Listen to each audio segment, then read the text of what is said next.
feel a lot better that I got it and I was not broadcasting live during all that fiddle faddle. Excuse me 1 second. I am Jersey Boy Stroud, and thank you for joining me for episode 8 of my mental health podcast. I forgot to put my earrings in, and I wanted to get that done. So there we go. Again, Jersey here, and welcome to 2025, everybody. I hope it is another wonderful year and that we can take this one with a grain of salt and uh, take the past few years for a grain of salt, and then just kick ass and take names in this year. Um, to get that started, of course, I love to begin with 3 things that I am grateful for. I am grateful for the weather outside and that it is not how it normally is in January. I'm I'm pretty excited about that. I am grateful. Oh, I shaved. I'm grateful for the feel of the air on my face. It's cold, but I at least can feel it. And third, I am grateful for the opportunity to bring another podcast to my YouTube channel. This is really helping me keep some structure, and along with that, it's also good um, for my journey. You can't have something unless you give it away type thing, and I am a very large advocate of talk therapy. So this is for me a type of talk therapy, and today is going to be a very uh, personal episode to me because it's what I'm going through directly in life right now, and it's what I wanted to share. Maybe some of my experience and some of my knowledge can help anybody else who might be going through the same thing. Um, Again, mental health, recovery, trauma. Those are some of the main things on the podcast that I'm going to touch into, along with recycling, uh, gratitude, and other events and topics that serve, have to do with mental health, or at least a healthy way of living, positive way of living. So I thank you for everybody who has joined me. I think I choose to do this live because I am not that good at editing, and want I try to, even when I record not live, to record as if live. It helps me keep my thoughts prioritized, and I have to be very deliberate. So, see, right there, just lost my train of thought. That's amazing. That is why I made notes for today's podcast. All right, the intro and disclaimer of I am not a medical doctor. I am not a physician. I am somebody who struggles with bipolar disorder, bipolar mania, depression, severe depression. The ups and downs. I struggle with drug addiction and alcoholism. I'm in recovery, and I also have been going to talk therapy since I was about 9 years old.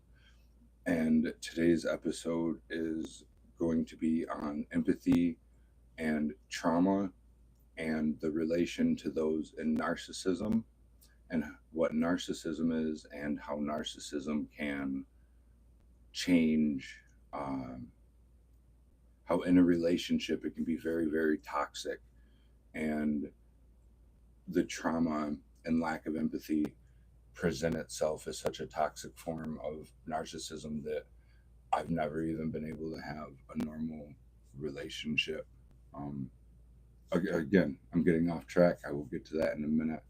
Uh,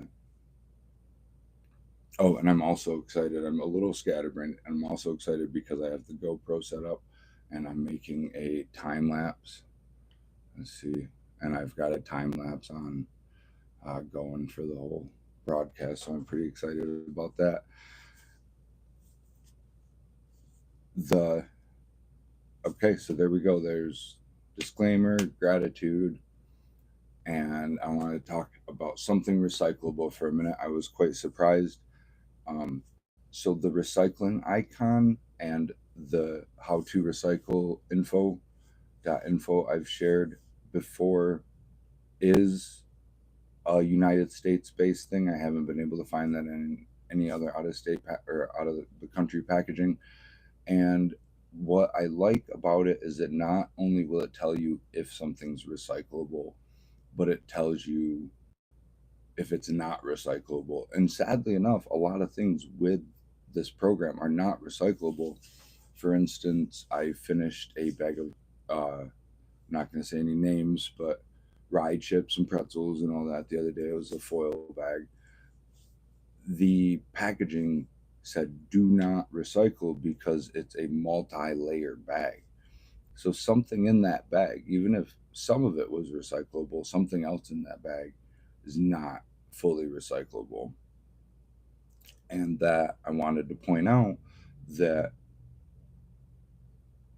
one, that's a nice option to have, and two, it's nice to know, like, when in doubt, I have to look into this more. When in doubt, it's probably better to not recycle. It's like the whole pizza box myth. Like, I wonder, I'm gonna need to look into, and I'm gonna make a note of this for next week, is what happens, like, do we contaminate recycling? So I come from a metal shop background, and where am I at? 622. I come from a metal shop background, and you get more in scrap if you keep your different shavings separate, and if you keep your sizes of scrap and, clean, as opposed to contaminated if it's got paint on it. Some aluminum grades are worth more than other if you keep it clean, and all of that. And so I want to know, and I'm just going to put down contamination in recycling. I want to know what that means. Like, what happens? Do they just discard a whole bunch of it? Can they pick through it? I've, I'm curious. And I've also noticed too that there are a few headlines that have shown people putting air tags and whatnot the into the recycling system, and then not even ending up at the recycling plants. They end up at the landfill and the incinerators. And it's like, man, why? I know.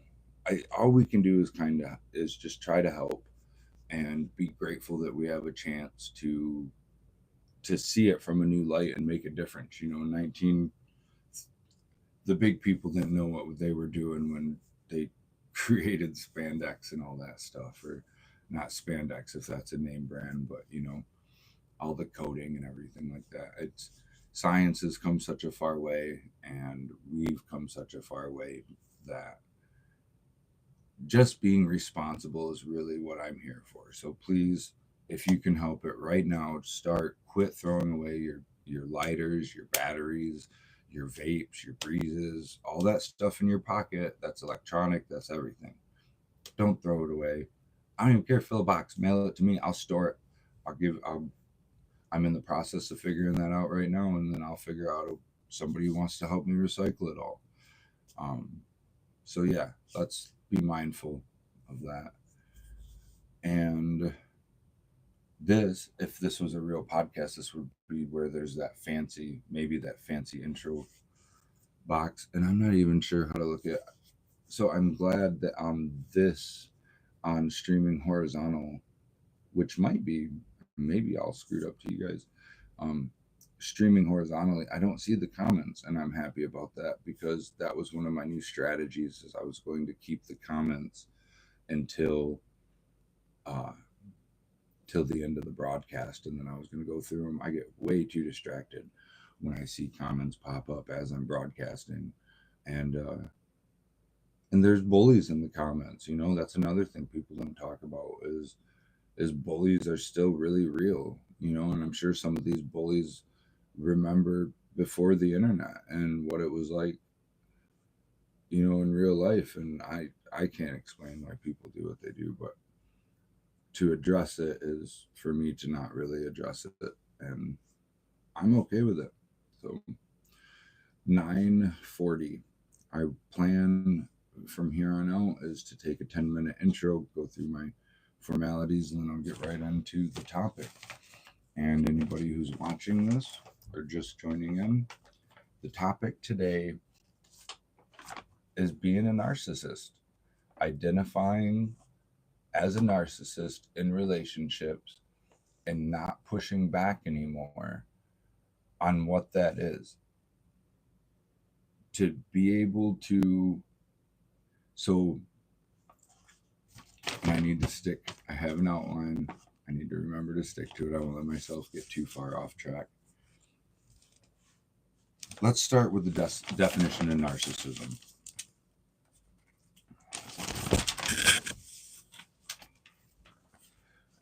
Narcissism, I didn't really plan for this. All right, so to stay on track, I'm going to refer to my notes now, and we're going to go through some information that I've put together first. Understanding narcissism. The definition of narcissism is a personality trait characterized by an excessive interest in oneself and one's physical appearance, often accompanied by a lack of empathy for others. Pretty straightforward. It's self-absorbed, but in a vain way, and that's what I'm here today with I'm not a narcissist outside of a relationship, if that makes any sense. I'm caring, and I'm an empath, and I love people, and I'm actually somewhat of a people pleaser. But in a relationship, in the female dynamic, I have my entire life screwed up every relationship, and I can see now what I thought might have been a survival technique at some point. It was no more than just severe and toxic narcissism in a relationship, and that's why I've never had a healthy relationship. And my mother passed away 4.5 years ago, and I haven't been able to even start exploring any of this until I got out of jail 3 years ago. And I'm finally on the right track enough that I can look at these, and I can go through, and I can study what some of this stuff is, and I can self-reflect and possibly not, at least not bring the chaos to other people's lives. You know, it's one thing to create chaos for myself, but for other people, I got to be cooler than that. So there you go. Back to the topic. Narcissism, a personality trait characterized being absorbed by oneself, one's appearance, being in love with oneself. There are different types of narcissism. The two that I found and it broke into was grandiose narcissism and vulnerable narcissism. Grandiose narcissism involves extroversion, dominance, and attention-seeking behaviors. Individuals often exhibit arrogance and a sense of entitlement. So I can relate to that when I was manic. Holy shit. I have brought it up before, that term grandiose. One of the key signs that somebody is like off the rails manic. Oh my goodness, the ideas I had. I just talked to my stepmom about it yesterday.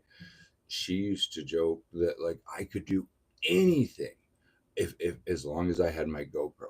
Oh, I could do anything if I could climb that tower if I GoPro'd it, right? Like that's what I was gonna do. So Iron Mania is huge with grandiose behavior and understanding. So right there, there's already a connection. There's already a same plane type deal going on for similarities between mania and narcissism, grandiose narcissism. The second, vulnerable narcissism, is characterized by a sensitivity to criticism, feelings of inadequacy, and a strong desire for approval or recognition. Again, I can't believe how close these lines go to. So, right there, the second type of narcissism is where I'm going to connect the line to childhood trauma, the feelings of inadequacy, the desire for approval and recognition. I wasn't able to start healing from any of this until after my mother passed away 4.5 years ago, and admitting that this is how I was acting. And that right there is a really big thing. And for me to continue that behavior after she's passed on, and I can heal from the continuous wound opening, it's insanity for me to think that I can keep having relationships and not doing anything different, and that something's going to change. We all know, well, maybe we don't all know the common version, uh, definition of insanity: doing the same thing and expecting different results. Well, I don't want to do the same thing anymore, because not only am I sick of having a crappy relationship, but I'm pretty sure all the women in my life are sick of having crappy relationships too. And I say that with the humility, and like, dude, I've screwed up. I'm 38 years old. I didn't even think I'd make it this long, and I've got 30 more years to go probably. 9-year old son. I love that dude. So, back on track. We're at 15 and almost 16 minutes. So, recap: narcissism, huge self absorption. You can be grandiose about it, you can be vulnerable about it. And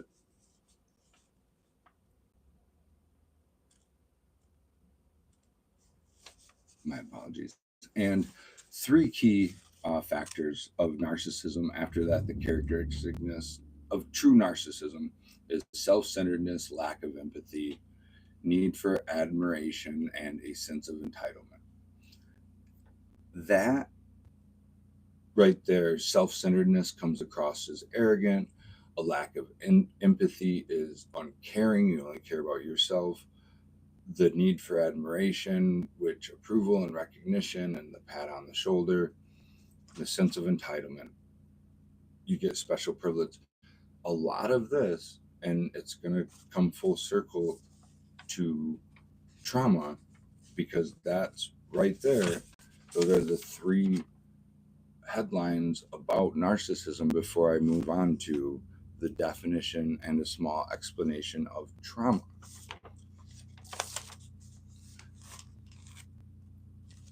The definition of trauma is a deeply distressing or disturbing experience that can have a lasting psychological effect. I would have to say the childhood I had with my mother, even if just put into a whole, could be seen as a distressing and disturbing experience that created a lasting psychological effect. It couldn't get any closer than that. And I don't want to operate off those old patterns anymore. It's, fine, jump on board. New year, new me, 2025. Every day I have a chance to be a new me. Every day I have a chance to be grateful. So I'm learning this. And as I learn this, I'm trying to put it out there for people who might also be interested in this knowledge, because that's what we can do. Actually been able to do it for a long time. I should have started. I just realized I have 3 YouTube accounts. One completely hid, not like hid, but like my oldest one that I don't have anything on. I started in 2007. That's like buying Bitcoin in 2012, or 2013. Like YouTube in 2007. I should have started like Mr. Beast and just counted numbers or done other dumb shit. But I'd rather bring quality content, even if I never get paid for this or blow up. Like, you can tell I'm a little envious of Dodash, because like I want to blow up. I could do that'd be so fun, man. Good on her, dude. Good on her, and good on YouTube too. Um, so right there is just understanding that it's time and I'm capable to make a change. So that's why I'm visiting narcissism and trauma. So the definition of trauma is an impact, something that upsets you and has a lasting psychological effect. The types of trauma that are recognized or not recognized, the, the three types of trauma I found: there's acute trauma, chronic trauma, and complex trauma. Obviously, not obvious, I apologize. Acute being immediate right away, the chronic is repeated, prolonged exposure. That's what I would have to say. I'd have chronic childhood trauma. And then complex trauma, it's multiple traumatic events, often an interpersonal nature. So or interpersonal nature. So you're dealing with something very close to you and something very, um,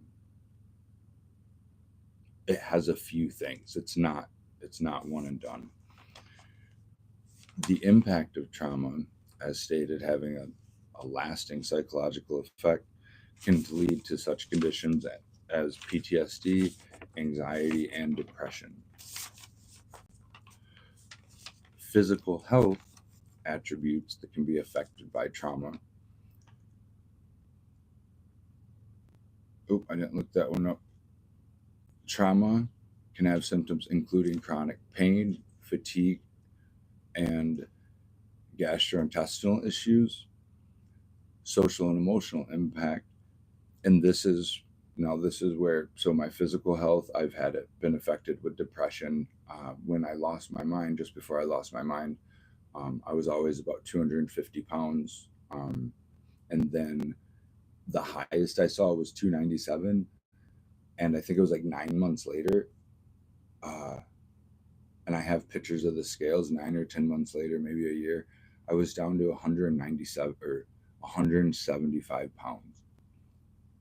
I should think the furthest I got down was 173.5 pounds from 297 pounds. That's why when I say mania is a hell of a drug, like if I could capsulate mania, just the energy, and it would, that there's your weight loss drug. But it's also because it's a lack of sleep and a lack of eating, and you never sit still, so you're just burning, burning, burning, burning. I remember going days without sleep, and I wasn't on anything. Um, so the physical health can be pretty bad. Uh, Trauma, stress, mania, depression, all of these things can have a very real effect on our body. And that's why I like to promote, if you're physically capable, to live as less of a sedentary life as you can. Try to be moved, try to move, stretch, yoga, whatever you need to do within your realms. Don't hurt yourself. But today's topic of admitting narcissism in a relationship is correlated to my story through the social and emotional impact of trauma, how it may affect relationships, leading to isolation and difficulties in trust and communication. Definitely communication. Did not realize that how I was communicating was, if I zoomed out and look at the big picture, was completely as a self centered, self driven, narcissistic prick who really looked like I did not care about anybody else but me. And that right so that right there, that's the definition. As I started, the textbook definitions with some stories and ADHD moments in there of today's episode, for uh, narcissism and trauma. And the last one I wanted to explain is empathy. The definition of empathy is the ability to understand and share the feelings or emotions of another person. There are three different types of empathy: cognitive, emotional, and compassionate empathy. Cognitive empathy is knowing how the other person feels and how they might be thinking. It's the ability to be able to see something from another person's point of view. Emotional empathy is the same thing, but in the regards to being able to get on the same page emotionally, to understand, to feel what they're going through. And um, compassionate empathy is to take that second form of empathy, to feel what they're going through, and then to feel propelled to help them, to want to help them. Empathy is very important in relationships because, well, I mean, come on, guys, think about it, guys and girls. Is if you can't understand, if you don't have, and that's why this episode is happening, is because I recently am out of a relationship that I completely destroyed, one weekend at a time. And I'm coping with that. I am healing. I am doing my podcast and sticking to the script of the next right thing. And I'm understanding as I reflect on what I threw away in that relationship and what I don't have now, even though I'm grateful for what I have and grateful for what I don't have. I'm learning about myself, and I have to accept why that relationship isn't here anymore, and that was because of my actions. And if I don't want to repeat that, if I don't want to keep proving insane, I need to change my actions to see a different result. So understanding empathy in a relationship is huge, because if you're doing that and the person's trying to tell you that you're suffocating them and that you're gaslighting them, and I don't really care for that term, but people use it, so it has meaning. And if you're carrying on mental and verbal abuse from your childhood, then I shouldn't be in relationships anymore. I should be able to have empathy and understand what my partner is trying to tell me, whether it's emotional or mental, cognitive. I should be empathetic to what my loved one is feeling, because that allows me to love them more accurately and give myself in a better way.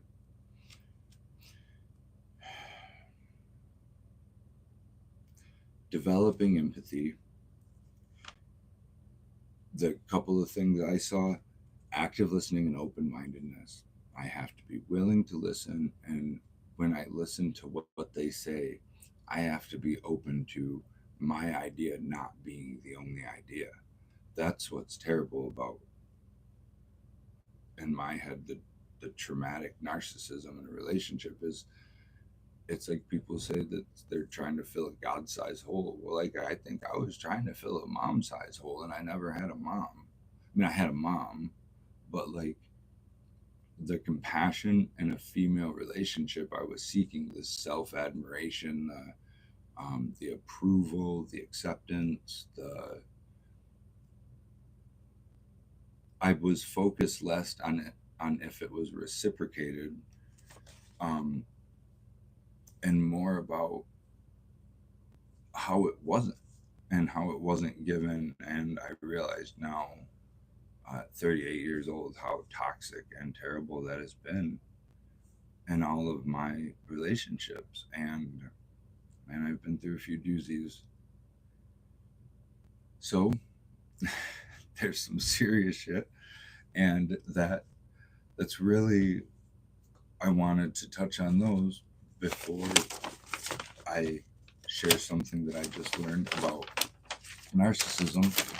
Is not only is there a flower, the narcissist, but the term itself and meaning, they said they're established, I never knew, in Greek mythology. This, and I put this together. Let's see if I can make it look good. The story of Narcissus is rooted in ancient Greek mythology, warns of the dangers of excessive self-love and lack of empathy. Renowned for his beauty, Narcissus was arrogant and dismissive of those who admired him. So the common reading is Narcissus was told that, and this is in a poem. Oh shoot, I don't have those notes. I can't quote things perfectly. Um, but that if he never understood his beauty, he would have a wonderful life. And he ended up understanding his beauty when he saw his reflection in a pool, and he fell in love with it. And he couldn't understand why he couldn't have it. And they say some that he fainted and drowned, or like some versions are that like he beat himself up, and um, he did that because he couldn't have himself. But his fate started there, and I didn't know this. Echo was a nymph also, who, that's for a whole nother topic. And I need another person here. How much longer am I going to be here just rambling on about about this stuff by myself. I need somebody here to talk with me. So anybody wants to teach me how to do a screen grab, anything like that, join me on my podcast. I am ready to have live guests. All right. So Narcissus, from Greek mythology, fell in love with his own reflection and couldn't have it. And it highlights the pitfalls of self-absorption, and understanding the importance of empathy is what we can gain from that. And so that's another reason to give empathy a look. Is I'm just going to read through the importance of empathy. 30 minutes. All right. I think I've done enough. I'm not as cool as Joe Rogan. I don't know how long of a podcast I can get away with. Do you guys, can I sit? I'd sit here. I would sit here for hours and talk if I could do that. Oh, yeah. It's time to wrap it all together. So I touched on it a little bit with the mom size hole. But what I thought was surviving, what I thought was trying to protect myself, was just not caring about another individual. And I came across as arrogant and terrible. And I own that. And I can change that one day at a time. I can understand what narcissism is. I can understand how to have empathy. And I can be aware that the trauma I have in my past and that I've created through my own drug use and alcoholism has had lasting psychological effects. And if I want to better my quality of life and not bring others down with me in that process, then I need to practice this. I need to understand these things and these character traits of mine that aren't so healthy and do something about it. So that's all I have. And I thank the 3 people I've seen. I don't even know where the comments are. I was going to go through those at the end if there are any. I haven't seen them. And so it is January 7th, Tuesday. I'm Jersey. And thank you for tuning in if you did. There's going to be tons more shenanigans between now and next Tuesday at 10 a.m. But this is where you're going to find me once again live, explaining something that I looked up between now and then. So thank you very much, YouTube. Have a great day.